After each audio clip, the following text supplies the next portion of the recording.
I want to share my creepy experience. I want to share my creepy experience 2 years ago. But di ko po ito act. Sa kapatid ko to, dummy account lang.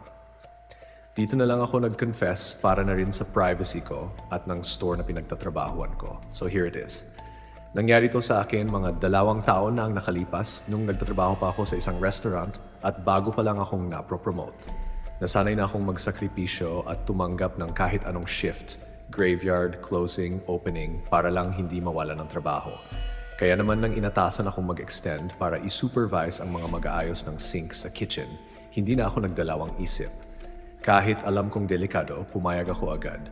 Pagod man at bitbit ang kaba, sabi ko sa sarili ko na makakauwi rin ako ng maayos. Ang kinatatakutan ko lang talaga ay yung dadaanan kong madilim at maraming kwento ng kababalaghan.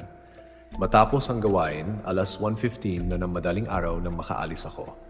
Para mas mabilis, nag-shortcut ako sa isang abandonadong resort. Tahimik ang paligid at sobrang dilim.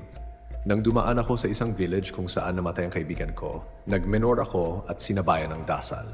Nakahinga ako ng maluwag nang makalabas ako ng village at medyo binilisan ko na ang takbo. Pero alam kong malapit na akong dumaan sa isang madilim na daan na pinamumugaran ng mga kwento ng kababalaghan. Kaya binaliwala ako ang takot at inisip kung kaya ko ito. Paglapit ko sa puno ng akasya, naamoy ko ang isang matamis na halimuyak ng sampagita. Ngunit habang palapit ako, unti-unti itong nagiging amoy ng lantang bulaklak. At doon, may naaninag akong nakatayong babae malapit sa puno. Nakaputi siya parang nag-abang ng sasakyan. Nagsimula akong magdasal. At nang mapatatapat ako sa bahay, biglang nagpatay-sindi ang headlight ng motor ko. Nakakilabot na akala ko ay makakalampas na ako, pero bigla na lang namatay ang ilaw ng motor ko. Habang nanginginig, sinubukan kong huwag tumingin, pero sa side mirror nakita ko ang babae sa likod ko, parang umangkas siya. Ang buhok niya ay nakatakip sa mukha niya, pero kita ko ang mahahabang alon ng buhok niya na humahampas sa likod ko. Sobrang lamig ang naramdaman ko at kahit gusto kong sumigaw, hindi ako makakilos.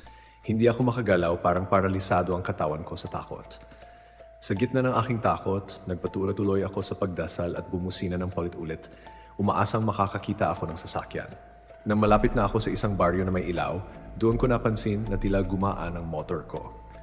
Nakita kong may jeep na papasalubong at nang magkatapat kami, naramdaman kong nawala ang bigat sa likod ko, parang bumaba na yung babae.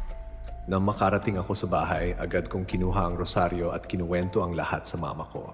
Nakakaloka ang karanasan ko sa gabing iyon.